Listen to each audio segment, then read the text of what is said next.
وہ دروازہ کھول کر اس کے سامنے آ کھڑا ہوا۔ شمع کا پورا وجود گاڑی کی ہیڈ لائٹس کی روشنی میں نہایا ہوا تھا، مگر آنے والا مکمل تاریکی میں ڈوبا ہوا تھا۔ شمع نے آنکھیں سکیڑ کر اسے دیکھنے کی کوشش کی۔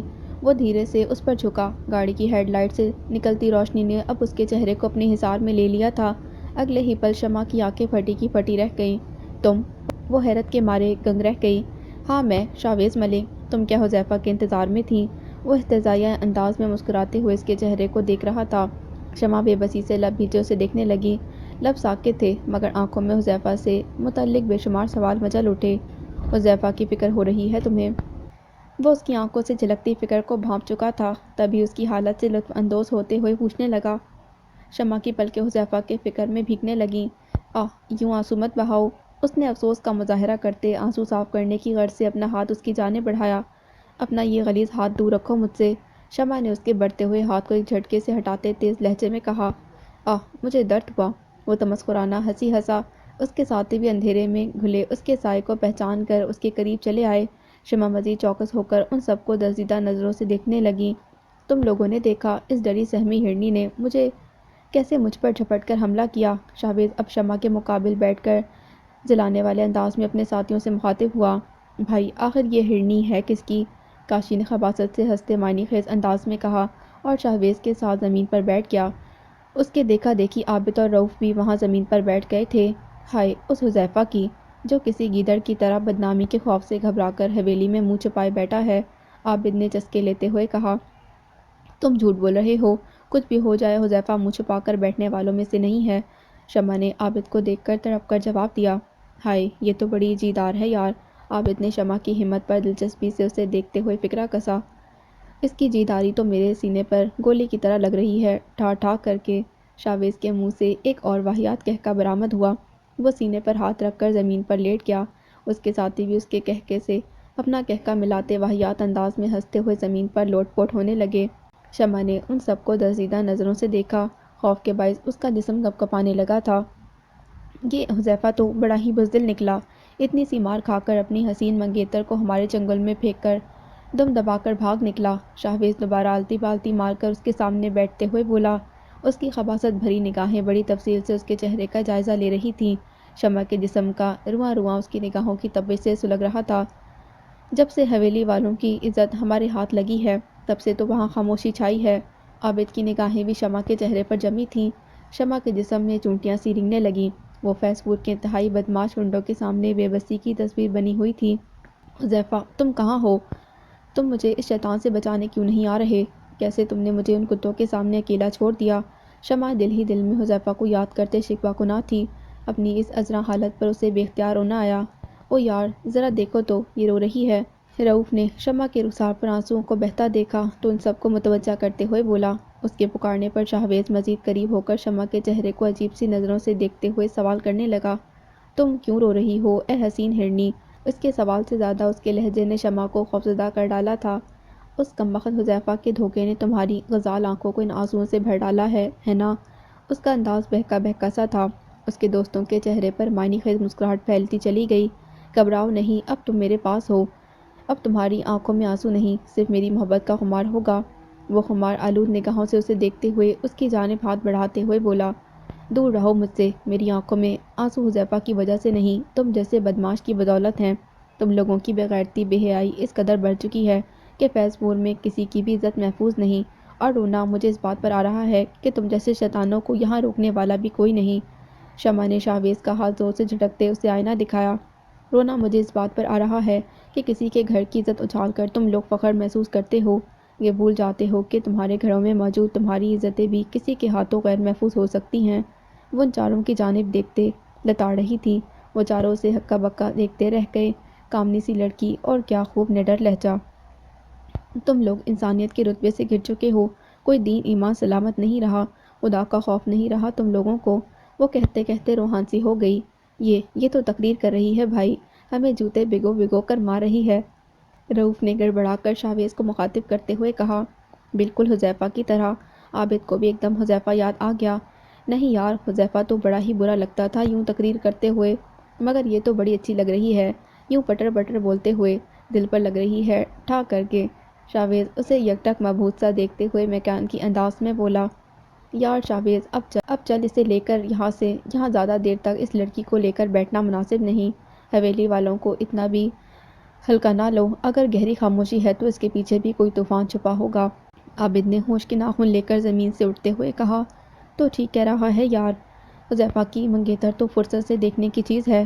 چل تو گاڑی سٹارٹ کر، میں اسے ساتھ لے کر آتا ہوں۔ شاہویز نے بھی اپنی جگہ سے اٹھتے اسے حکم دیا۔ وہ تینوں گاڑی کی طرف بڑھ گئے۔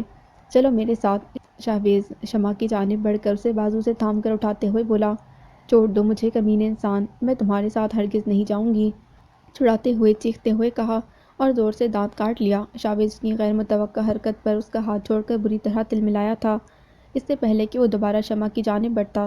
شمع نے زمین سے مٹھی بھر مٹی اٹھا کر اس کی آنکھوں میں جھونک ڈالی اور سرعت سے بھاگ کھڑی ہوئی۔ اوئے پکڑو اسے، وہ پھر بھاگ کھڑی ہوئی ہے، جلدی جاؤ اس کے پیچھے، وہ آنکھ ملتے زور زور سے چلانے لگا۔ اس کی چیخو پکار سن کر اس کے دوست ہڑبڑا کر شمع کے پیچھے بھاگنے لگے۔ یہ سب کیسے ہوا ابا؟ ملک جمیل کے گھر پہنچتے ہی ملک فیاض انہیں لے کر فارم ہاؤس کے لیے نکل گئے۔ راستے میں ملک جمیل ان سے اس ساری صورتحال کے متعلق پریشانی سے سوال کرنے لگے۔ ہوا کیسے؟ نہ تمہاری بیوی کا کوئی دھیان ہے اس شاہویز پر، مسئلے پر مسئلے پیدا کیے جا رہا ہے دن بدن۔ کچھ عرصہ قبل ہمایوں کی لڑکی پر نظر رکھے بیٹھا تھا اور اب حذیفہ سے لڑ جھگڑ کر اس کی منگ کو اٹھا کر لے آیا ہے فارم ہاؤس۔ نجم النساء نے دن میں پیغام بھجوایا تھا کہ آج رات تک اس کی پوتی حویلی نہ پہنچی تو شافی الدین تمہاری بیوی تک پہنچ جائے گا، اور شافی الدین کی دھمکی کا مطلب سمجھ رہے ہو نا؟ ملک جمیل پہلے سے بتائی ہوئی صورتحال کو دوبارہ دہراتے ہوئے بیٹے کو ترچھی نظر سے دیکھتے ہوئے بولے، اوہو ابا، یہ ساری باتیں تو آپ پہلے ہی بتا چکے ہیں مجھے یہ بتائیں کہ حذیفہ سے جھگڑا ہوا کیوں؟ ملک جمیل جھنجھلاتے ہوئے بولے، تمہارے لاڈلے نے مجھے کچھ بتایا ہی کب ہو، بس یہی رٹ لگا رکھی ہے، بدلہ لوں گا، انتقام لوں گا۔ ملک فیاض بھی تنک کر بولے، میں شاہویز کو آپ کے حوالے کر کے گیا تھا اور آپ نے اسے کیا بنا دیا، ایک وومنائزر۔ ملک جمیل چڑھ کر بولے، اوئے پتر، یہ میرے سامنے اپنی انگریزی نہ بول، فارم ہاؤس چل کر خود جو معلوم کرنا ہے وہ خود معلوم کر، اور نجم النساء کی دھمکی کو بھی سنجیدگی سے لو۔ وہ پہنچ گئی نا تمہاری بیوی کے پاس تو ماضی کی تمہاری داستان محبت سب کھول کر رکھ ڈالے گی۔ ابھی تو بیٹا ہاتھ سے نکل رہا ہے، پھر بیوی بھی چھوڑ کر چلی جائے گی۔ ملک فیاض خفگی سے اسے معاملے کی سنگینی کا احساس دلانے لگے۔ وہ عورت ایسا کچھ نہیں کرے گی، اگر ایسا کرتی ہے تو آگ کے شعلے شافی الدین کے گھر کو بھی یقینی طور پر جلائیں گے۔ ملک جمیل پرسوچ انداز میں بولے، تم ابھی بھی نہیں جان پائے اس خودغرض عورت کو جمیل، وہ ہمیں دنیا کی نظروں میں نیچا دکھانے کی خاطر کچھ بھی کر سکتی ہے۔ شافی الدین کے گھر کا تم سوچ سکتے ہو مگر نجم النساء نہیں سوچے گی۔ ویسے بھی میں نے سنا ہے کہ شافی الدین کے سفینہ کے ساتھ مراسم اچھے نہیں۔ ملک فیاض کی حقائق پر گہری نظر تھی۔ شافی الدین اور سفینہ کے تعلقات ٹھیک نہیں، یہ کیسے معلوم ہوا آپ کو ابا؟ ملک جمیل نے ٹھٹکتے ہوئے انہیں دیکھ کر سوال کیا۔ او یار پتر، میں فیض پور چھوڑ کر لاہور نہیں جا بسا جو کسی کے گھر بار کی کچھ خبر نہ ہو۔ یہاں کے ہر گھر کی کہانی میری علم میں ہے، اور شافی الدین تو پھر حویلی والا ہے، حویلی کی خبریں تو ویسے بھی نہیں چھپتی ان کے ملازمین کی بدولت۔ ملک فیاض جھنجھلاتے ہوئے گویا ہوئے۔ ان کی بات پر ملک جمیل چپ سے ہو گئے۔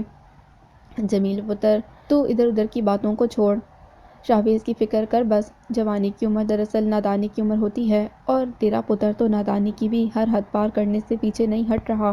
خدا نخواستہ اس بچی کے ساتھ کچھ برا ہوا تو اچھا نہیں ہوگا، پورے فیض پور میں آگ لگ جائے گی۔ وہ ملک جمیل کو حالات کی نزاکت سے باخبر کرتے ہوئے بولے، میں ان ساری نزاکتوں کو سمجھ رہا ہوں ابا جی، تب ہی تو پریشان ہوں۔ آپ نے تھانے میں ایس ایچ او سے بات کی تھی؟ ملک جمیل نے پریشانی سے پیشانی مسلتے ہوئے سوال کیا۔ بات کی ہے ایس ایچ او سے، تب ہی تو اب تک فارم ہاؤس میں چھاپا نہیں پڑا، ملک فیاض نے جواب دیا۔ یہ تو بہت اچھا کیا آپ نے، بس اب پہنچنے ہی والے ہیں فارم ہاؤس۔ ملک جمیل نے یہ بات کہتے موڑ کاٹتے گاڑی کی رفتار آہستہ کی، تبھی ایک نسوانی وجود اندھا دھند بھاگتے ہوئے ان کی گاڑی کے سامنے سڑک پر گر کر بے ہوش ہو گیا۔ اوہ یہ کون ہے؟ انہوں نے ہڑبڑاتے ہوئے عجلت کے عالم میں گاڑی کو بریک لگایا اور گھبراہٹ کے عالم میں گاڑی سے اتر کر زمین پر بے ہوش پڑی لڑکی کی جانب بڑھے۔ ملک فیاض بھی ان کی تقلید کرتے گاڑی سے اتر گئے۔ یہ تو شمع ہے۔ ملک فیاض کے لبوں سے بے ساختہ جملہ پھسلا۔ ملک جمیل نے ان کی بات پر چونک کر دیکھا۔ سفینہ کی بیٹی شمع؟ وہ شمع کو بغور دیکھنے لگے، تبھی انہیں کسی کے بھاگتے قدموں کی آواز سنائی دی۔ انہوں نے بے اختیار اس کی جانب دیکھا جہاں بھاگتے قدموں کی چاپ سے زمین تھرک رہی تھی۔ گھر کے باہر ڈھونڈتا رہتا ہوں دنیا، گھر کے اندر دنیا داری رہتی ہے۔ اب خیال آیا ہے تمہیں بیٹی کا شافی الدین، جب بیٹی کی عزت تماشا بن چکی تب تمہیں اندر احساس جاگا ہے جب یہ دنیا تمہاری بیٹی کے خلاف باتیں بنانے لگی ہے۔ کہاں تھے تم جب تمہاری بیٹی کو سرعام اٹھایا جا رہا تھا؟ کہاں تھے تم شافی الدین جب تمہاری بیٹی کو تمہاری ضرورت تھی؟ تمہاری بیوی رب کے آگے تمہیں اپنی ڈھال بنانے کی فریاد کر رہی ہے۔ تب ہے تم پر شافی الدین، تم کسی بھی رشتے کے لیے مضبوط ڈھال نہیں بن سکے، تم کسی بھی رشتے کو نبھا نہیں سکے۔ شافی الدین آج ضمیر کے کٹہرے میں جا کھڑے ہوئے تھے۔ ان پر لگایا جانے والا ہر الزام سچا تھا اور وہ کسی مجرم کی صورت سر جھکائے اپنے گناہوں غلطیوں کی ایک طویل فہرست کو سنتے ہوئے آنسو بہائے جا رہے تھے۔ میں واقعی کسی بھی رشتے کو نبھا نہ سکا، اپنی بیٹی کی ڈھال نہ بن سکا، کسی کا سائبان نہ بن سکا۔ مجھے معاف کر دے یا اللہ، مجھے معاف کر دے۔ وہ شمع کی تصویر کے آگے کھڑے گڑ گڑاتے رب تعالیٰ سے معافی مانگ رہے تھے۔ صبح سے وہ اس معاملے کو سنجیدگی سے نہ لے رہے تھے۔ انہوں نے حذیفہ کو شمع کے کالج کے لیے جاتے دیکھا تھا۔ کہیں نہ کہیں وہ مطمئن تھے کہ حذیفہ ان کی بیٹی پر کوئی آنچ نہ آنے دے گا۔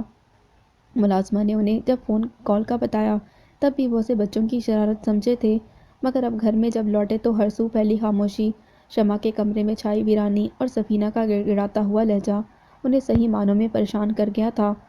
میں تمہیں کچھ نہیں ہونے دوں گا شمع، تمہارا باپ کمزور نہیں ہے، میں تمہیں بچاؤں گا، تمہارے لیے لڑوں گا، تمہاری عزت پر کوئی آنچ نہیں آنے دوں گا۔ وہ شمع کی تصویر سے مخاطب ہوئے۔ بیٹی کی گمشدگی نے انہیں آج اندر تک جھنجھوڑ ڈالا تھا۔ تم کہیں بھی ہو میں تمہیں ڈھونڈ نکالوں گا شمع، اور جس کسی نے بھی تم پر میلی نگاہ ڈالی ہے میں اس کی آنکھیں نوچ ڈالوں گا۔ وہ بیٹی کی تصویر کو دیکھتے سوال لہجے میں بولے اور تن فن کرتے کمرے سے باہر نکلے۔ سفینہ اسی پل سیڑھیاں اتر کر شمع کے کمرے کی جانب بڑھ رہی تھیں۔ طیش کے عالم میں شافی الدین کو شمع کے کمرے سے باہر نکلتا دیکھ کر بری طرح چونک اٹھیں۔ شافی گھر کب آئے وہ حیرت سے سوچ کر انہیں گھر سے باہر جاتا دیکھتی رہ گئیں۔ شافی الدین شدید غصے کے عالم میں گاڑی لے کر گھر سے باہر نکلے تھے۔ ان کے گھر سے نکلتے ہی آفاق الدین کی گاڑی حویلی میں داخل ہوئی۔ یہ شافی الدین اس وقت کدھر جا رہا ہے؟ آفاق الدین نے ان کی گاڑی کو گھر سے باہر جاتا دیکھ لیا تھا۔ پتہ نہیں اس وقت رات کو کدھر نکل گیا، ایک تو اس کے دماغ کا کچھ پتہ نہیں ہوتا۔ پوچھو ذرا، کال ملا کر اس سے، نجم النساء بڑبڑاتے ہوئے بولی۔ آفاق الدین کی بات پر سر ہلاتے شافی الدین کو کال ملانے لگے، مگر دوسری جانب سے کوئی جواب موصول نہیں ہو رہا تھا۔ کال ریسیو نہیں کر رہا ہے وہ نفی میں سر ہلاتے ہوئے بولے۔ پوچھتی ہوں میں سفینہ سے، اتنی رات کو آخر کدھر نکل پڑا ہے یہ؟ وہ گاڑی سے اترتے ہوئے بارب لہجے میں بولی۔ آپ تو ایسے کہہ رہی ہیں جیسے سفینہ سے اپنی ہر بات شیئر کرنے کا عادی ہے شافی الدین۔ آفاق الدین استہزائیہ ہنسی ہنستے ہوئے بولے۔ نجم النساء نے جواباً اسے گھور کر دیکھا۔ وہ تنتناتی حویلی کے اندر چلی گئیں۔ کون ہے وہاں؟ ملک جمیل نے کڑکدار آواز میں دریافت کیا۔ جا پتر جا کر دیکھ، یہ زمینیں ہماری ہیں، یہاں اس بچی کا موجود ہونا عام بات نہیں ہے، جا کر دیکھو کون تھا اس کے پیچھے۔ ملک فیاض نے فکرمندی سے کہا۔ ٹھیک ہے آپ یہیں رکیں ابا، میں دیکھ کر آتا ہوں آگے تک۔ ملک جمیل اتنا کہہ کر اس سمت کی جانب بڑھنے لگے جہاں سے وہ لڑکی بھاگتے ہوئے آ رہی تھی۔ ملک فیاض بیٹے کے جانے کے بعد زمین پر بے ہوش پڑی شمع کی جانب متوجہ ہوئے۔ ہو نہ ہو یہ کمبخت شاویز کی ہی کارستانی ہے، شکر ہے یہ ہمیں مل گئی، ورنہ اللہ جانے کیا تباہی آتی فیض پور میں۔ وہ بڑبڑاتے ہوئے شاویز کو کوستے شمع کو ہوش میں لانے کی صحیح کرنے لگے۔ اٹھو بیٹی اٹھو، ہوش میں آؤ، اب تم محفوظ ہو، ہوش میں آؤ۔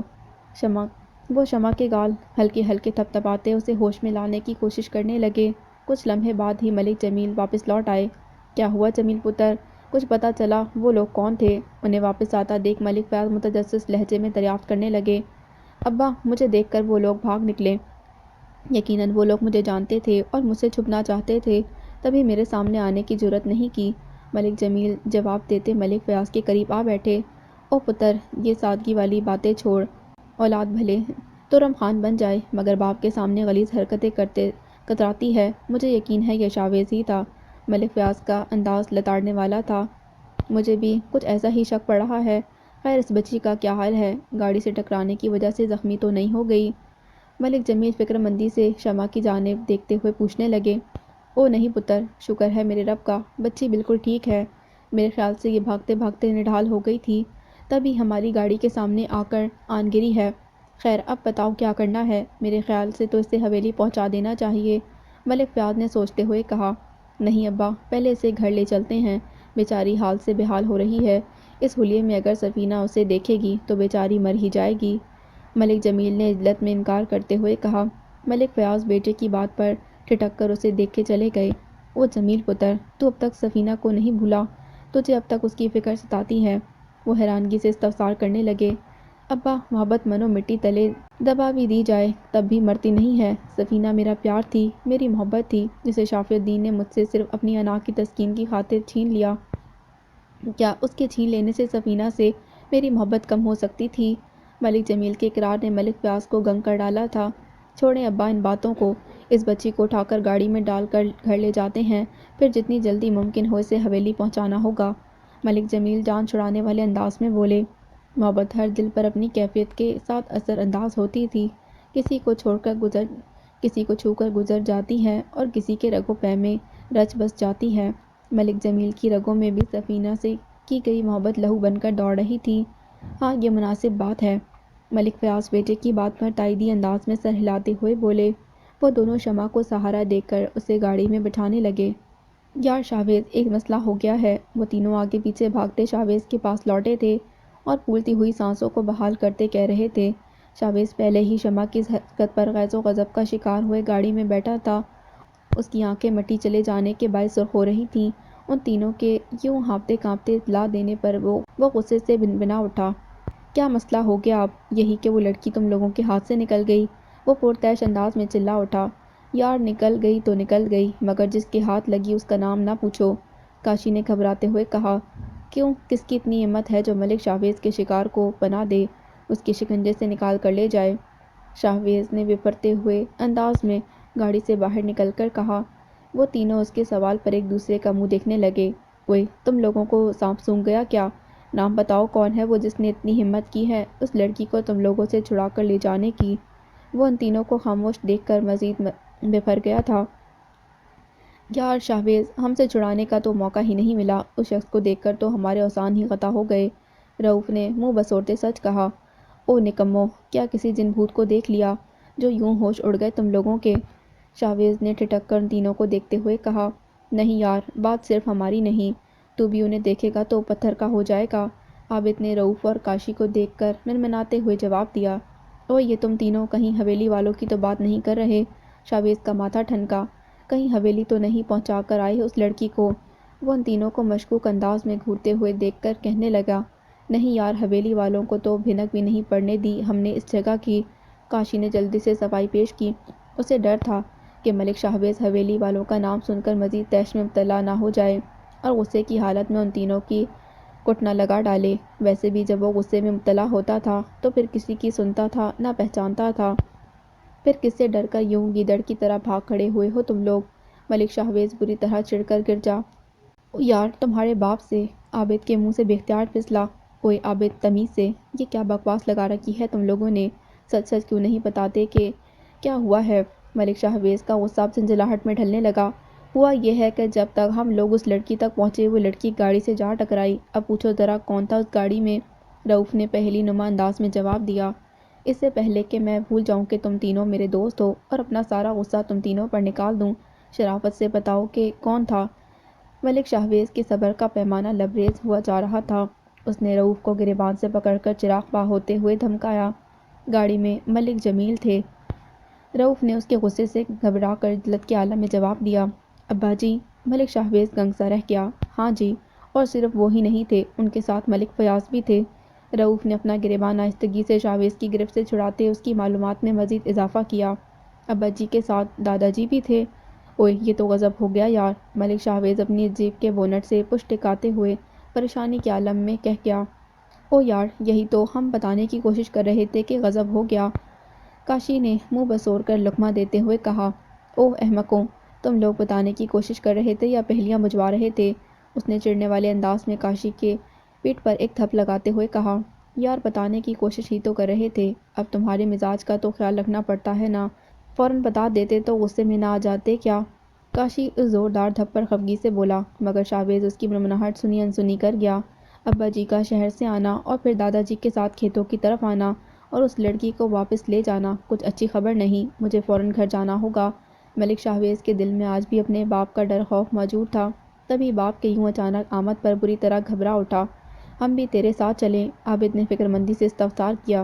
او نہیں یار، تم لوگ یہ فارم ہاؤس بھی خالی کرو اور اپنے اپنے گھر جاؤ، اور ہاں، کسی کو بتانا نہیں کہ تم لوگ یہاں میرے ساتھ تھے۔ اور رؤف، تم ملازمین کو بھی سمجھا دینا کہ فارم ہاؤس پر آج کیا ہوا تھا، کسی کو پتہ نہیں چلنا چاہیے۔ وہ تینوں کو ہدایت دے کر عدلت کے عالم میں اپنی جیپ کی جانب بڑھا اور سٹارٹ کر کے آندھی طوفان کی طرح چلا گیا۔ مجھے تو لگتا ہے ملک جمیل کے یہاں آنے سے معاملہ بگڑ گیا ہے۔ اس کے جاتے ہی عابد نے ان دونوں کے سامنے اپنے خدشے کا اظہار کیا۔ مجھے بھی کچھ ایسا ہی لگتا ہے۔ شاہویز کے چہرے پر ملک شاہویز کا نام سن کر خوف پھیلتا چلا گیا تھا۔ کاشی نے بھی ہاں میں ہاں ملاتے ہوئے کہا، جو بھی ہے اب ہمیں بھی ہوشیاری سے کام لینا ہوگا۔ فی الحال تو ملازمین کو سمجھانا ہے کہ پھر اس طرح اپنے اپنے گھروں کو روانہ ہونا ہے کہ کسی کو بھی خبر نہ ہو۔ رؤوف نے پہلی بار عقل مندی کی بات کہی۔ صحیح کہہ رہے ہو، چلو پھر چلتے ہیں۔ کاشی اور عابد بھی اس کی بات سے متفق ہوتے ہوئے تیز تیز قدموں سے واپس جانے لگے تھے۔ کیوں، ایسا کیا کیا تھا تم نے ملک شاہویز؟ تمہارا یوں جانی دشمن بن بیٹھا؟ انیسہ غضبناک ہوتے ہاتھ لہرا کر بولی۔ میں نہیں بتا سکتا، حذیفہ کہتے کہتے چپ سادھ گیا۔ انیسہ اسے غصے سے گھورنے لگی۔ کیوں نہیں بتا سکتے تم مجھے؟ ایسی کون سی بات ہے جو تم مجھ سے چھپا رہے ہو؟ حذیفہ کی بات نے انہیں بری طرح تپا ڈالا تھا۔ وہ غضب کا شکار ہوتے ہوئے بولی، میں آپ سے جتنا کہہ سکتا تھا کہہ چکا، اس سے زیادہ میں کچھ نہیں بتا سکتا۔ حذیفہ نے قطعیت سے انکار کرتے ہوئے کہا، لیکن میں جاننا چاہتی ہوں حذیفہ کہ کس وجہ سے ملک شاہویز تمہارا دشمن بنا پھر رہا ہے، اور دشمنی بھی اس قدر کہ تمہاری منگ کو اٹھا کر لے گیا۔ انیسہ اپنے سوال پر قائم تھیں۔ ان کا لہجہ اور انداز بتا رہا تھا کہ وہ ہر صورت حذیفہ سے یہ راز اگلوا کر ہی دم لیں گی۔ عین اسی پل شافی الدین کی آمد ہوئی۔ وہ دروازہ کھول کر کمرے میں اندر داخل ہونے ہی والے تھے کہ انیسہ کی تند و تیز آواز نے ان کو بری طرح چونکا ڈالا۔ وہ دروازے سے کان لگائے انیسہ کی بات سننے لگے۔ کہیں ملک شاہویز اور شمع کے درمیان کوئی رابطہ تو نہیں تھا، کوئی ناجائز تعلقات؟ وہ مشکوک انداز میں کہتے کہتے بات ادھوری چھوڑ کر حذیفہ کے تنے چہرے کو اپنی جہاں دیدہ نگاہوں سے ٹٹولنے لگی۔ بند دروازے کے پیچھے کھڑے شافی الدین کا دماغ بھاوج کی اس گھٹیا سوچ پر بری طرح گھوم کر رہ گیا۔ قبل از کہ حذیفہ اپنی ماں کو کوئی جواب دیتا، شافی الدین ایک جھٹکے سے دروازہ کھول کر اندر داخل ہوئے۔ ان کی اس غیر متوقع آمد پر انیسہ اور حذیفہ نے پلٹ کر انہیں چونکتے ہوئے دیکھا۔ اتنی گھٹیا بات منہ سے نکالنے کی آپ کی ہمت کیسے ہوئی بھابھی؟ شافی الدین نے ہر لحاظ بالائے طاق رکھتے سخت لہجے میں انیسہ کو مخاطب کیا۔ انیسہ شافی الدین کے غضبناک تیور دیکھ کر اچھی طرح سمجھ چکی تھیں کہ انہوں نے ان کی حذیفہ سے کہی گئی بات سن لی ہے۔ فوراً بات بناتے لہجہ بدل کر بولی، میرا کوئی غلط مطلب تو نہیں تھا شافی، میں تو بس یہ کہہ رہی تھی کہ آخر کیا وجہ ہے جو ملک شاہویز ہماری شمع کو یوں اٹھا کر لے گیا؟ آپ نے جو کہا وہ میں اچھی طرح سن چکا ہوں، میری ایک بات یاد رکھیے گا۔ وہ انگلی اٹھا کر تنبیہ کرتے ہوئے بولے، اگر میری بیٹی کے کردار پر کوئی انگلی اٹھائی یا کسی گھٹیا الزام سے منسوب کرنے کی کوشش کی تو مجھ سے برا کوئی نہیں ہوگا۔ شافی الدین کاٹدار لہجے میں بولے۔ انیسہ گنگ سی انہیں دیکھتی رہ گئی۔ حذیفہ لب کاٹتے ہوئے ماں کے چہرے کو دیکھنے لگا۔ شافی الدین زبان سنبھال کر بات کرو، بڑی بھابھی ہوں تمہاری۔ انیسہ شافی الدین کی بدلحاظی پر غصے سے بولی، بڑی بھابھی ہیں اسی لیے لحاظ کر رہا ہوں، ورنہ اپنی بیٹی کے کردار پر کیچڑ اچھالنے والے کو میں اتنی آسانی سے چھوڑتا نہیں۔ وہ بے مروتی سے منہ پھیر کر بولے، اچھا اچانک بڑی محبت اود آئی تمہارے دل میں بیٹی کے لیے؟ صبح جب یہی بیٹی فون کر کے مدد کے لیے فریاد کر رہی تھی تب یہ پدرانہ محبت کہاں جا سوئی تھی؟ شافی الدین ایک بات اچھی طرح یاد رکھو، جن لڑکیوں کے باپ اپنی ماضی کی محبت کا مندر دل میں تعمیر کر کے ہر دم پوجا پاٹ میں لگے رہتے ہیں، ان کی بے فکری سے دنیا اسی طرح کے فائدے اٹھاتی ہے۔ انیسہ نے بھی شافی الدین کو جتا کر سنایا، کیا مطلب ہے بھابھی آپ کی اس بات کا؟ ماضی کی محبت کا تانا انہیں دل پر تازیانے کی صورت لگا؟ مطلب تو واضح ہے شافی الدین، اگر تم اپنی بیٹی کے حوالے سے اتنے فکر مند ہوتے تو آج شمع سمیت ہم سب کو یہ دن نہ دیکھنا پڑتا۔ انیسہ نے انہیں صاف آئینہ دکھایا، میں اپنی بیٹی کے لیے کتنا اچھا باپ ہوں اس کا ثبوت مجھے دنیا کو دینے کی ضرورت نہیں ہے۔ وہ آئینہ دیکھ کر برا منہ بناتے ہوئے بولے، آپ لوگ پلیز یوں ایک دوسرے کو لتاڑنا بند کریں۔ چاچو آپ بتائیں، شمع گھر پہنچ گئی؟ دادی کہہ کر گئی تھی کہ رات ہونے سے پہلے ہماری حویلی میں ہوگی۔ حذیفہ ماحول میں پھیلی بدمزگی سے زج آ کر بلند آواز میں بول اٹھا، وہ گھر میں نہیں ہے حذیفہ، تم مجھے سچ سچ بتاؤ کہ تم دونوں کے ساتھ آخر ہوا کیا تھا؟ میری بچی کہاں ہے؟ وہ پریشانی کے عالم میں حذیفہ کی جانب متوجہ ہوئے۔ حذیفہ انہیں ساری تفصیل بتانے لگا، ملک شاہویز تو یہ ملک جمیل کے بیٹے کی کارستانی ہے، اس نے اغوا کیا ہے میری بیٹی کو، میں اسے اس کے خاندان کو کسی کو بھی نہیں چھوڑوں گا۔ شافی الدین غضبناک لہجے میں غراتے ہوئے بولے، شافی چچا دادی کہہ کر گئی ہیں کہ آج ہر حال میں وہ شمع کو حویلی لے کر آئیں گی۔ حذیفہ نے انہیں نجم النساء کی کاوشوں کے حوالے سے آگاہ کرنے کی کوشش کی۔ اچھا پھر آئی کیوں نہیں میری بیٹی اب تک گھر؟ پورا دن بیت گیا، رات ڈھلنے کو ہے۔ حذیفہ شمع کے لیے کوئی بھی کچھ نہیں کر سکے گا، جب تک میں یا تم ہمت نہیں کریں گے۔ انہوں نے استہزائیہ لہجے میں ایک جتاتی نظر سامنے کھڑی انیسہ پر ڈالتے ہوئے کہا۔ انیسہ ان کی نظروں کا مفہوم سمجھ کر تلملا کر رہ گئی۔ اس دنیا میں شمع سے سب سے زیادہ محبت میرے اور تمہارے علاوہ کوئی بھی نہیں کرتا، اور یہ محبت کا ہی احساس ہے جو دلوں میں فکر پیدا کرتا ہے۔ یہ اچھی طرح سمجھ لو، اس کے لیے جو بھی کرنا ہے وہ مجھے یا تمہیں ہی کرنا ہے۔ شمع کے لیے کسی صورت بھی ہار نہیں ماننا۔ شافی الدین معنی خیز نظروں سے انیسہ کو دیکھتے حذیفہ کو بہت کچھ سمجھا گئے۔ شافی الدین، تم حذیفہ کی حالت اچھی طرح دیکھ رہے ہو۔ وہ اس وقت بستر سے اٹھنے کے قابل نہیں ہے اور تم اسے اکسا رہے ہو، پٹیاں پڑھا رہے ہو۔ انیسہ تیز لہجے میں انہیں سناتے ہوئے کہنے لگی۔ انیسہ بھابھی، حذیفہ کے زخم وقتی ہیں، 1-2 دن میں بھر جائیں گے، مگر یہ ایک رات میری بیٹی کی زندگی پر داغ بن کر ٹھہر جائے گی۔ یہ ایک رات اس کے جسم کو ہی نہیں، روح کو بھی زخمی کر جائے گی۔ شافی الدین نے بھی تیز لہجے میں ترکی بترکی جواب دیا۔ مگر اس معاملے میں حذیفہ کیا کر سکتا ہے؟ وہ تو خود زخمی پڑا ہے۔ انیسہ نے نخوت سے منہ پھیر کر جواب دیا۔ آپ کے اس سوال کا جواب وقت ہی دے گا انیسہ بھابھی۔ فی الحال تو میں صرف اتنا جانتا ہوں کہ آج اگر میری شمع اس حال میں ہے تو اس کا ذمہ دار صرف حذیفہ ہے۔ جب اس کی ملک شاویز سے اتنی گہری دشمنی تھی تو اسے شمع کو لے کر اس کے علاقے میں جانا نہیں چاہیے تھا۔ حذیفہ قصوروار ہے کیونکہ شمع کی حفاظت اس کی ذمہ داری اس نے خود اٹھانے کا فیصلہ کیا تھا۔ ان سب حقائق کے باوجود میں جانتا ہوں کہ حذیفہ کی محبت، اس کے خلوص میں کوئی کمی نہیں، مگر میرا ان حقائق کو سامنے رکھنے کا مقصد محض یہی ہے کہ میری بیٹی کے کردار پر انگلی اٹھانے کا کسی کو بھی موقع نہ ملے۔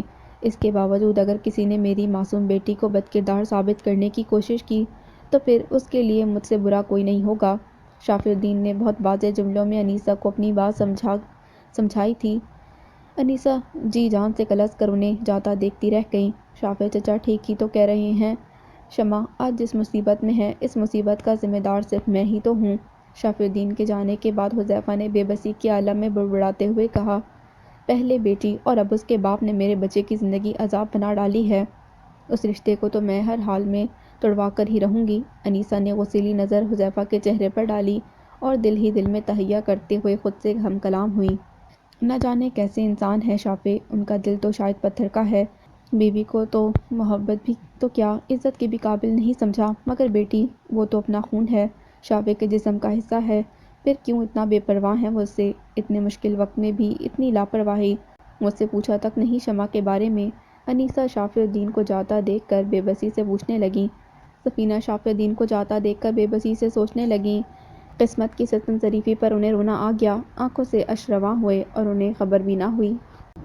یا اللہ، کوئی خبر نہیں، کچھ پتہ نہیں، میری بیٹی کہاں ہے، کس حال میں ہے، کچھ علم نہیں، کوئی اپنا نہیں جس سے دل کا حال کہوں، اپنے سوال رکھوں، کوئی بھی تو نہیں جو میرا درد سمجھے میرے مولا۔ وہ غم سے نڈھال ہو کر وہیں صوفے پر ڈھیر سی گئیں۔ صرف تو ہے مولا، صرف تو ہے، صرف تو ہے جو میری سنتا ہے، تو ہی کوئی راستہ بنا دے مجھے میری بیٹی کو ملانے کا، کوئی ہمدرد پیدا کر دے اس جہاں میں میرا، کوئی تو ہو جو میرا درد سمجھے، تیرا ہی آسرا ہے میرے مالک، تو ہی میری بچی مجھ سے ملا دے۔ صرف سفینہ ہی نہیں، ان کا دل بھی رو رہا تھا۔ یہ صرف وہی جانتی تھیں کہ ہر گزرتا وقت ان کے لیے کس قدر اذیت ناک بنتا چلا جا رہا تھا، اور ایسے میں اور کوئی ساتھ دے نہ دے مگر جیون ساتھی کا ہاتھ، اس کا مضبوط بازو ہی سب سے بڑا سہارا ثابت ہوتا ہے۔ مگر شافی الدین تو ان کی زندگی میں ایک پہاڑ کی صورت کھڑے تھے جس سے سر ٹکرا ٹکرا کر ان کا پورا وجود زخموں سے چور ہو چکا تھا، مگر اس سنگلاخ پہاڑوں جیسے شخص پر کوئی اثر نہ ہوا تھا۔ حد ہو گئی ہے بے نیازی اور بے فکری کی۔ بیٹی کو گھر سے غائب ہوئے صبح سے شام ہو چلی، مگر تم پر کوئی فرق نہیں آیا۔ سفینہ کیسے مہارانیوں کی طرح صوفے پر بڑی سستا رہی ہو؟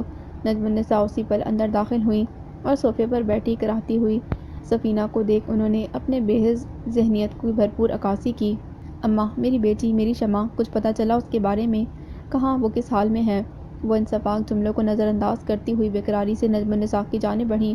اے ہٹو، جب میں نے تمہیں جم کر لتاڑا تو اداکاری کرتے ہوئی آ گئی پوچھنے۔ نجم النساء نے سفینہ کا ہاتھ جھٹک کر منہ بگاڑ کر اسے دھتکارتے ہوئے کہا۔ سفینہ کی آنکھیں بھر آئیں۔ اماں، کم از کم آپ تو میرے ساتھ یہ رویہ نہ رکھیں، آپ تو جانتی ہیں میرے لیے یہ وقت کسی قیامت سے کم نہیں۔ میری بیٹی میری لخت جگر میری نظروں سے دور ہے تو میرے دل پر چھریاں سی چل رہی ہیں۔ وہ تڑپ کر اپنے دل کا حال بیان کرنے لگیں۔ بس بس، یہ اداکاری کہ اپنے جوہر کسی اور کو دکھانا، میں تو تمہارے رگ رگ سے واقف ہوں، تم جیسی عورت تو جس گھر جائیں اس گھر میں اندھیرا مچا دیں، نہ شوہر کو سنبھال سکی نہ بیٹی کو۔ نجم النساء زہر خون لہجے میں کہتی، اسے سناتے اپنی چادر اتار کر جا بیٹھی تھیں۔ ٹھیک ہے، میں ایک ناکام عورت ہوں اماں، مگر اس میں میری بیٹی کا کیا قصور اماں؟ اس بیچاری کا کیا جرم ہے؟ سفینہ ممتا کے ہاتھوں مجبور تڑپ کر بولی۔ اچھا، تو اب تمہاری اتنی ہمت ہو گئی کہ مجھ سے سوال کرو گی؟ نجم النساء نے اسے کڑے تیوروں سے دیکھ کر سخت لہجے میں ٹوکا۔ میری اتنی مجال کہاں اماں کہ آپ سے سوال کروں؟ میں تو بس اپنی بیٹی کے بارے میں پوچھ رہی ہوں آپ سے۔ سفینہ منمناتے ہوئے اپنی صفائی دینے لگی۔ اچھا بس تمہاری بیٹی کو ملک جمیل کے لڑکے نے اٹھا لیا ہے۔ صبح سے میں کوشش میں لگی ہوئی ہوں کہ وہ گھر واپس آ جائے، نجم النساء نے سرسری انداز میں بتایا۔ البتہ ملک جمیل کا نام انہوں نے جان بوجھ کر جتاتے ہوئے لیا تھا۔ ملک جمیل کے لڑکے؟ سفینہ بامشکل یہ نام دہرا پائی۔ ان کا چہرہ دھواں دھواں سا ہو گیا۔ ملک جمیل کے گھر ہے تمہاری بیٹی، برا نہ ماننا مگر تم دونوں ماں بیٹی نے ایک جیسی قسمت پائی ہے۔ دونوں کا ٹانکا ملک جمیل کے گھر سے ضرور جڑتا ہے۔ نجم النساء نے طنز کے زہر میں ڈوبا ایک اور تیر سفینہ کی جانب اچھالا۔ اللہ نہ کرے اماں، جو میری قسمت کی چھاپ میری بیٹی پر پڑے۔ سفینہ دہل کر بولی۔ اچھا یہ باتیں بنانا چھوڑو، یہ بتاؤ یہ شافی اس وقت کہاں نکل کھڑا ہوا ہے؟ نجم النساء نے اپنے سابقہ ٹون میں انہیں ٹوکتے ہوئے کہا۔ میں نہیں جانتی، میں نے بس ان کو شمع کے کمرے سے نکل کر باہر جاتے دیکھا۔ سفینہ آہستگی سے گویا ہوئیں۔ اسی پل آفاق الدین اندر داخل ہوئے۔ سفینہ بے تابی سے انہیں سوالیہ نظروں سے دیکھتے ہوئے آگے بڑھ گئیں۔ آفاق بھائی، میری بیٹی۔ ان کی دگرگوں حالت اور بے بسی دیکھ کر آفاق الدین کو ان سے بے حد ہمدردی محسوس ہوئی۔ شمع بہت جلد واپس آ جائے گی سفینہ، تم فکر نہیں کرو، وہ اسے نرمی سے تسلی دیتے ہوئے بولے۔ کیسے آ جائے گی وہ واپس آفاق بھائی؟ اسے کوئی لینے تو نہیں گیا؟ کیا ہم سب انتظار کر رہے ہیں کہ وہ ظالم خود چھوڑنے آئیں گے ہماری بچی کو؟ سفینہ دل گرفتگی کے عالم میں پھوٹ پھوٹ کر رو پڑی۔ نہیں، میں لینے جاؤں گا شمع کو، میں لے کر آؤں گا۔ آفاق الدین کا دل بھاوج کی حالت دیکھ کر پسیج گیا۔ وہ مستحکم لہجے میں گویا ہوئے۔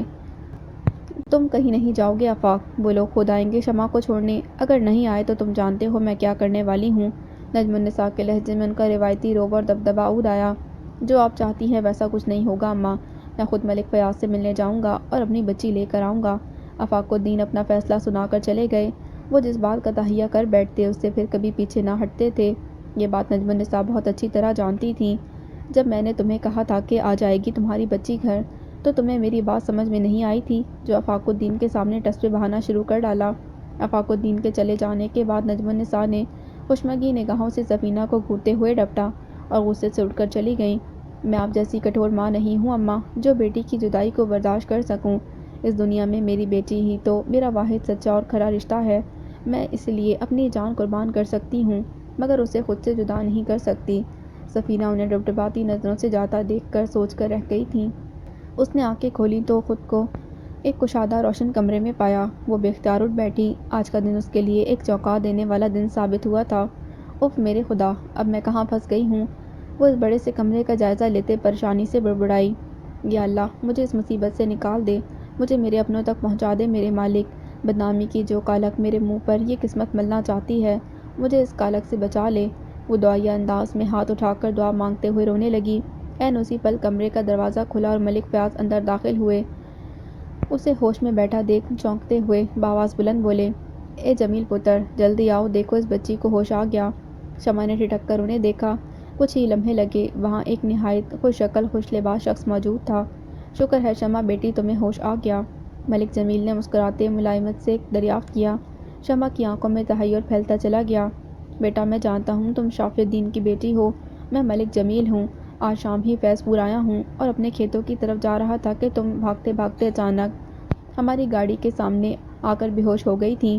اب مجھے تفصیل سے بتاؤ کہ تمہارے ساتھ کیا ہوا ہے، کون لوگ تھے تمہارے پیچھے، کس نے اغوا کیا تھا تمہیں؟ ملک جمیل کرسی گھسکا کر بیٹھتے ہوئے اسے سوال کرنے لگے۔ آپ یہ کیسے جانتے ہیں کہ مجھے اغوا کیا گیا تھا؟ شمع دنگ سی رہ گئی۔ ملک جمیل اس کے سوال پر دھیمے سے مسکرائے۔ بیٹا، فیض پور اتنا وسیع نہیں کہ یہاں دن دہاڑے ہونے والی واردات کسی سے چھپ سکے، اور آپ کے اغوا ہونے کی خبر تو گھر گھر تک پھیل چکی ہے۔ ملک جمیل کے جواب نے اس کے دل کو مٹھی میں بھینچ لیا ہو جیسے۔ اغوا ہو جانے والی لڑکیاں بے قصور ہوتے ہوئے بھی دنیا کی نظروں میں مجرم بن جاتی ہیں، اور حویلی والے تو ویسے بھی اپنی حویلی کی عزت کو لے کر بے حد حساس ہیں۔ تو جو مجھ سے سرزد نہیں ہوا، اس جرم کی معافی مل سکے گی مجھے، یا پھر مجھے بھی میری ماں کی طرح ایک ناپسندیدہ ہستی کا درجہ دے کر پل پل دھتکارا جائے گا؟ اور حذیفہ وہ تو سچ جانتا ہے، وہ حقیقت جانتا ہے کہ میں بے قصور ہوں، وہ میرا ساتھ دے گا۔ اس کا ذہن پل بھر میں ان گنت سوچوں سوالوں کی اماج گاہ بن چکا تھا۔ ہزار خدشے تھے جو اسے ستانے لگے تھے۔ ملک جمیل اس کے چہرے کے بدلتے رنگ، پھیلتے تفکر کو بغور دیکھتے حوصلہ آمیز لہجے میں بولے، گھبراؤ نہیں بیٹی، ہم نے تمہارے گھر والوں سے وعدہ کیا ہے کہ تمہیں بحفاظت گھر تک پہنچائیں گے، اور پریشان نہ ہو، تمہارے گھر والے تمہارا شدت سے انتظار کر رہے ہیں۔ ملک جمیل کے اس ایک جملے نے پل بھر میں شمع کے دل میں پلتے خدشات کو پانی کے بھاپ کی مانند اڑا ڈالا تھا۔ مگر تمہیں میرے چند سوالوں کا جواب دینا ہوگا، ملک جمیل نے لمحہ بھر کے توقف کے بعد کہا۔ کس بات کا جواب؟ شمع نے چونکتے ہوئے دریافت کیا۔ تمہیں کس نے اغوا کیا تھا؟ کون تھا جس سے خوفزدہ ہو کر تم بھاگ رہی تھیں؟ اس نے تمہارے ساتھ کوئی بدسلوکی تو نہیں کی؟ مجھے ایک ایک بات بتاؤ بیٹی۔ انہوں نے نرمی سے اپنے سوالات شمع کے آگے گوشگزار کر ڈالے۔ شمع نے ان سوالات کو سن کر درگزیدہ نگاہوں سے دائیں جانب بیٹھے ملک فیاض کو دیکھا، قبل اس کے کہ وہ کچھ کہتی کمرے کا دروازہ ایک جھٹکے سے کھلا اور وہ اندر داخل ہوا۔ ملک شاہویز۔ اسے یوں اچانک سامنے دیکھ شمع کے لبوں سے بے ساختہ اس کا نام پھسلا۔ ملک فیاض اور ملک جمیل نے شمع کی نگاہوں کا تعاقب کرتے ہوئے گردن موڑ کر پیچھے دیکھا اور دروازے پر ملک شاہویز کھڑا تھا، اس کی نگاہیں شمع کے خوفزدہ چہرے پر جمی تھیں۔ حذیفہ دواؤں کے زیر اثر گہری نیند میں تھا۔ انیسہ کب سے چلے پیر کی بلی بنی کمرے میں ٹہل رہی تھیں۔ حذیفہ کے سوتے ہی وہ اپنا موبائل پرس سے نکال کر کمرے سے نکل کر ہسپتال کے کوریڈور میں آ گئیں اور کچھ سوچتے موبائل پر نمبر ملانے لگیں۔ آفاق الدین اس پل اپنا موبائل اٹھا کر کمرے سے نکل ہی رہے تھے کہ موبائل پر انیسہ کی کال دیکھ کر فوراً ریسیو کرتے ہوئے بولے، ہیلو انیسہ، سب خیریت تو ہے نا؟ جی جی سب خیریت ہے، وہ آفاق الدین کی پریشانی بھانپتے جلدی سے بولیں۔ اچھا حذیفہ ٹھیک ہے؟ انہوں نے فوراً بیٹے کی خیریت دریافت کی۔ حذیفہ ٹھیک ہے، ابھی سو رہا ہے، مگر ایک پریشانی والی بات ہے، وہ حذیفہ کی طرف سے مطمئن ہوتے ہوئے بولیں۔ پریشانی والی بات؟ پریشانی کی کیا بات ہے؟ وہ کمرے سے نکل کر سیڑھیاں اتر رہے تھے، ایک دم ٹھٹک کر پوچھنے لگے، شافی الدین یہاں آیا تھا، بہت غصے میں تھا، مجھ سے بھی کافی بدتمیزی کی اور… انیسہ نے کہتے کہتے بات جان بوجھ کر ادھوری چھوڑ دی۔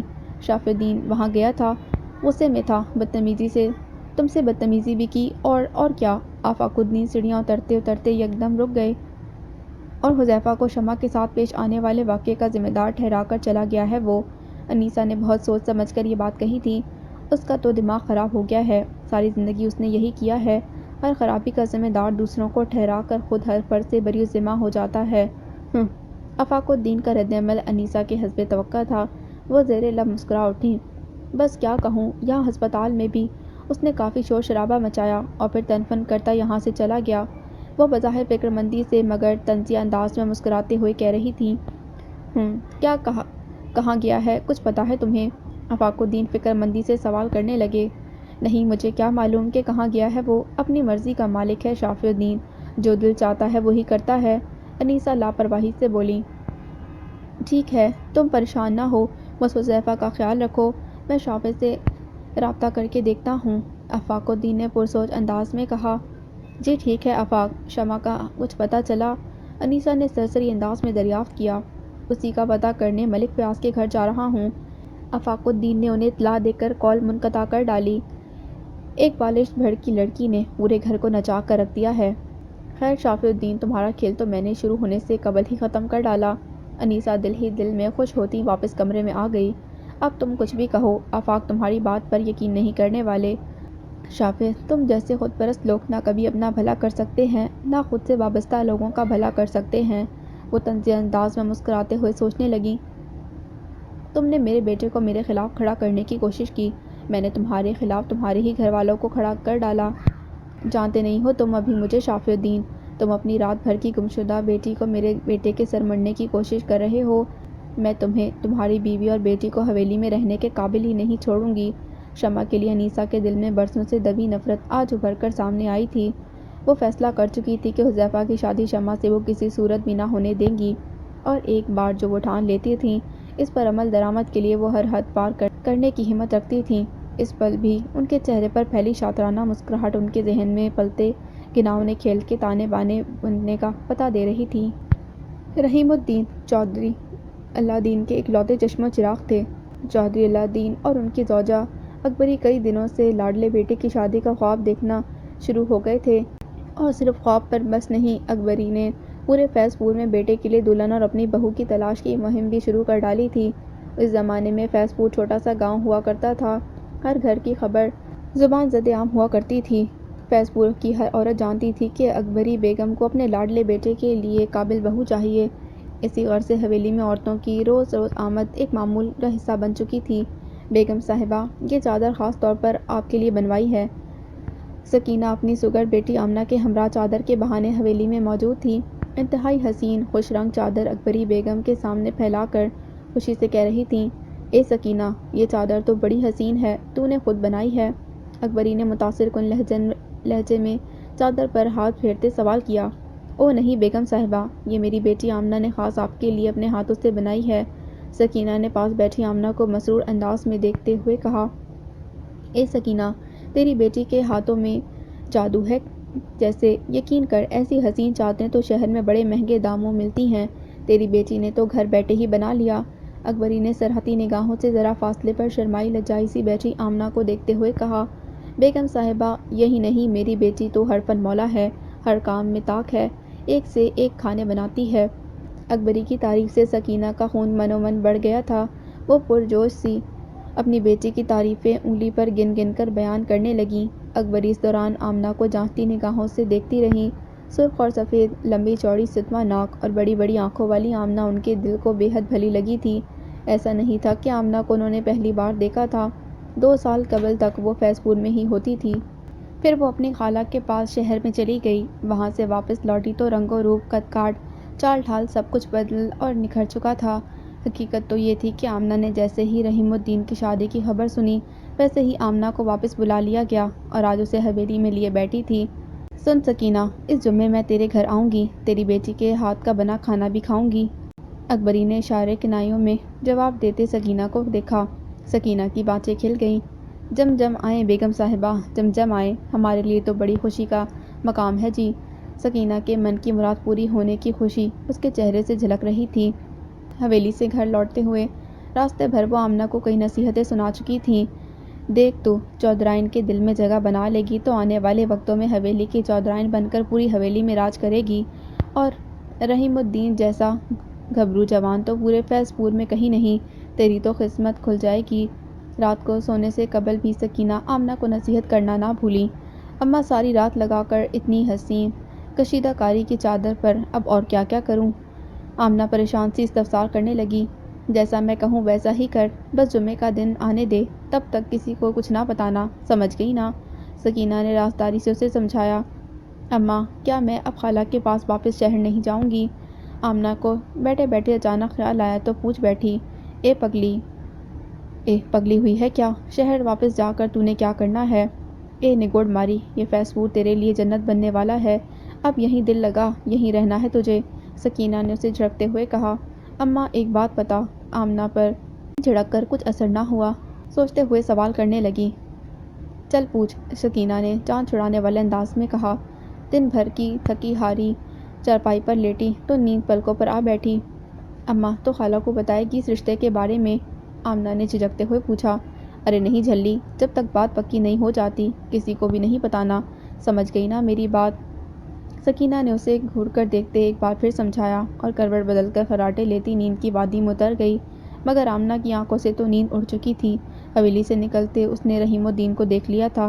وہ اونچے قد کاٹ والا، کسی فلم ہیرو کی طرح اپنی سیاہ گھنی مونچھوں کو تاؤ دیتے ہوئے جیپ چلاتے حویلی میں داخل ہوا تھا، اور تب سے آمنہ کا دل چودھری رحیم الدین کے نام پر دھڑکنے لگا تھا۔ اس کے منموہن سے چہرے پر ایک خوبصورت سی مسکان سج گئی تھی۔ آئے چودھری رحیم الدین، اس کے ہونٹوں نے ہولے سے نام لیا۔ آئے اللہ، چودھری رحیم الدین تم کتنے اچھے ہو، تمہارے بارے میں نجمی کو تو ضرور بتاؤں گی۔ آمنہ شرماتی ہوئی تصور میں رحیم الدین سے مخاطب ہوتے ہوئے کہنے لگی۔ آمنہ کی آنکھوں میں اس دن سے رحیم الدین کے سنہرے خوابوں نے بسیرا کر لیا تھا۔ کون تھا وہ شمع بیٹی جس نے تمہیں اس حال تک پہنچایا؟ ملک جمیل نے گردن واپس موڑتے ہوئے ایک بار پھر شمع کو دیکھتے ہوئے استفسار کیا، گو کہ شمع کی آنکھوں میں پھیلتے خوف کے درزیدہ سائے دیکھ کر اپنے سوال کے جواب تک رسائی حاصل کر چکے تھے، مگر پھر بھی وہ اس کے منہ سے واضح جواب سننا چاہ رہے تھے۔ شمع کی آنکھیں ڈبڈبا گئیں۔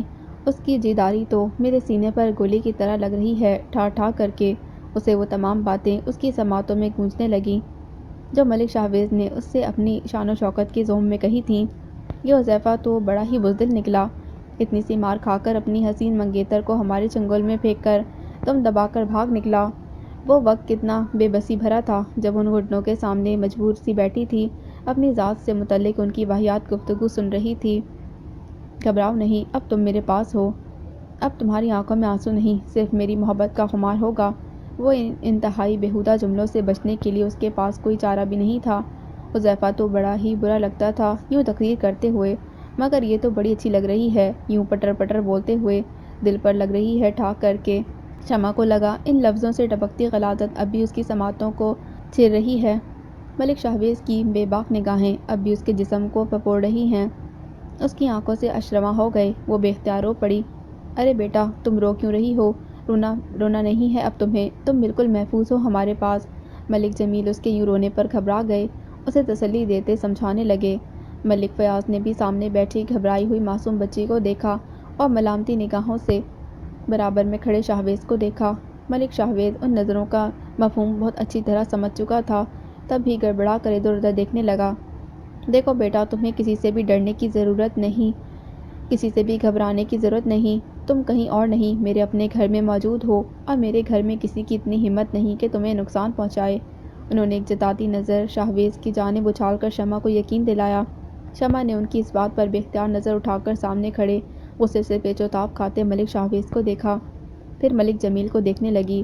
ان کے مشفق اور مہربان انداز میں اسے بے پناہ اپنائیت محسوس ہوئی۔ تم بے خوف ہو کر اس شخص کا نام بتاؤ جس نے تمہیں میلی نظر سے دیکھا، ملک جمیل نے ایک بار پھر اس کی ہمت بندھاتے ہوئے پوچھا۔ شمع کی نگاہیں بے اختیار ملک شاہویز پر جا ٹکیں۔ ملک فیاض اور ملک جمیل نے ان نگاہوں کا تعاقب کرتے ملک شاہویز کو دیکھا۔ آپ لوگ مجھے کیوں دیکھ رہے ہیں؟ ملک شاہویز ان سب کے یوں دیکھنے پر بری طرح گھبرا گیا۔ اور کون ہے یہ لڑکی ابا جی؟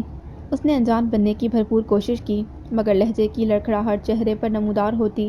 پسینے کی بوندیں ملک جمیل کو بہت کچھ سمجھا چکی تھیں۔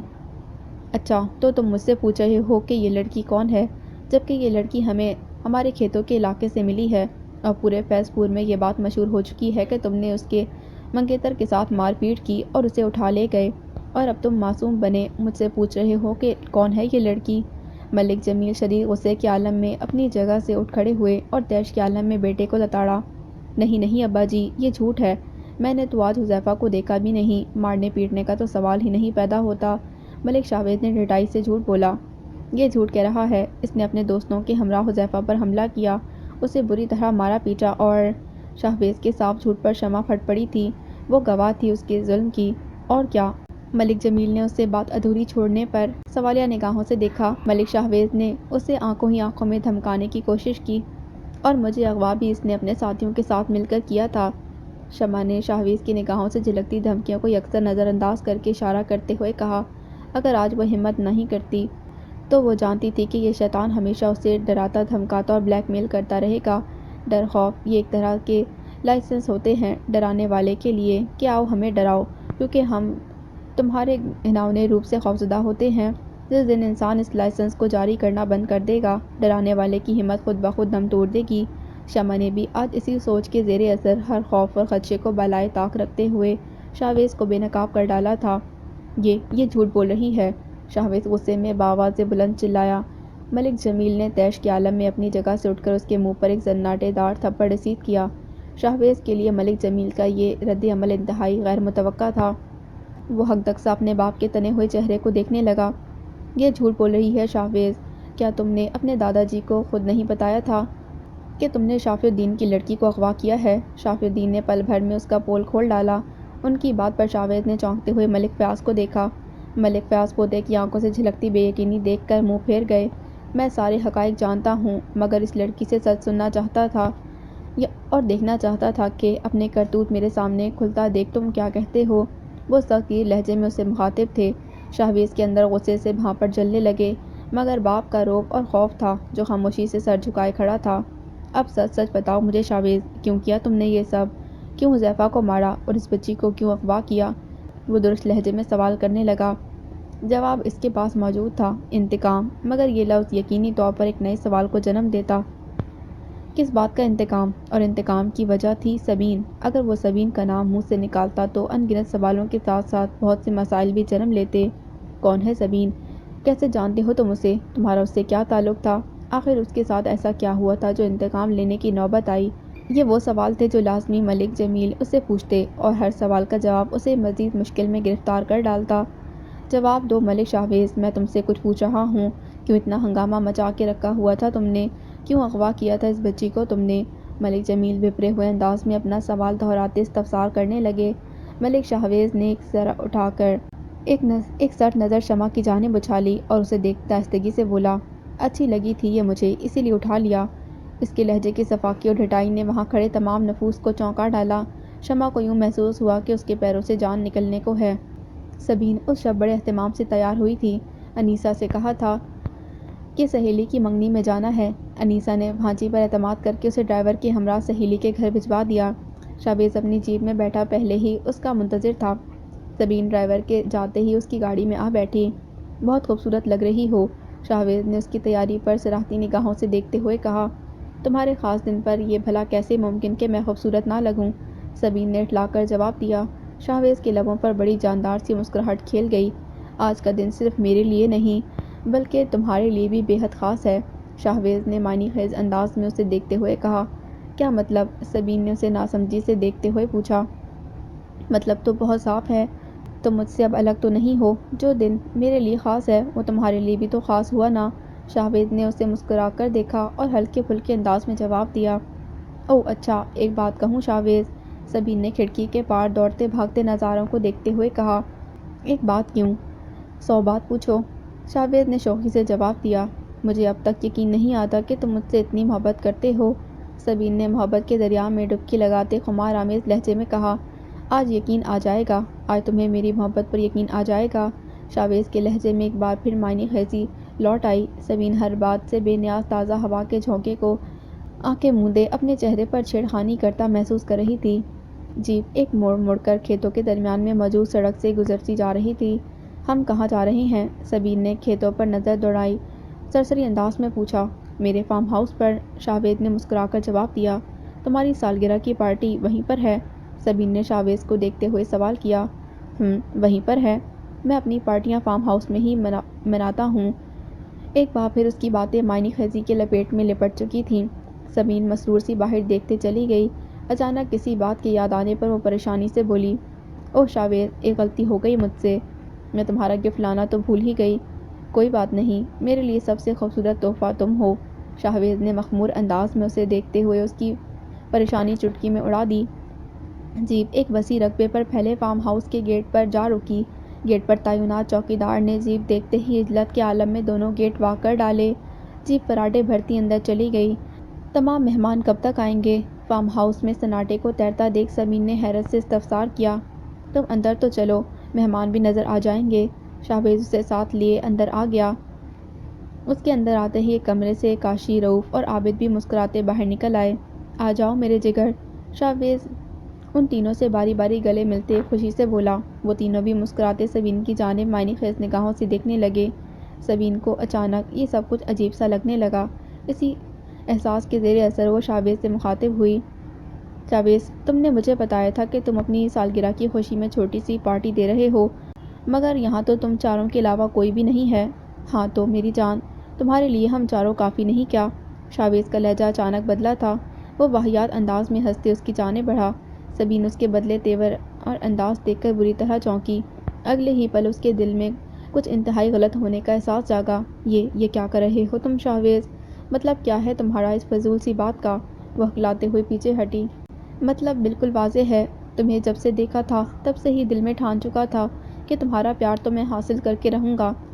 شاہویز شیطانی انداز میں ہنستا اسے اپنے ارادے بتا رہا تھا۔ سبین کی سانسیں اس کے سینے میں اٹک کر رہ گئیں۔ یہ سالگرہ کی پارٹی تو صرف ایک بہانہ تھا، مقصد تو تمہارے قریب آنا، تمہارے پیار کو پانا تھا، وہ بہکے بہکے انداز میں کہہ رہا تھا۔ اس کے ساتھی اس کی باتوں پر قہقہے لگاتے ہوئے ہنسے تھے۔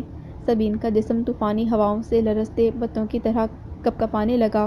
اس نے پلٹ کر دروازے کی جانب بھاگنا چاہا مگر کاشی دروازہ پہلے ہی بند کر چکا تھا۔ تم ایسا نہیں کر سکتے میرے ساتھ، تم اس حد تک نہیں گر سکتے شاہویز، وہ رو دینے کو تھی۔ ہر طرف سے خود کو بے بس اور لاچار پا کر وہ بے بسی کی انتہا پر جا پہنچی تھی۔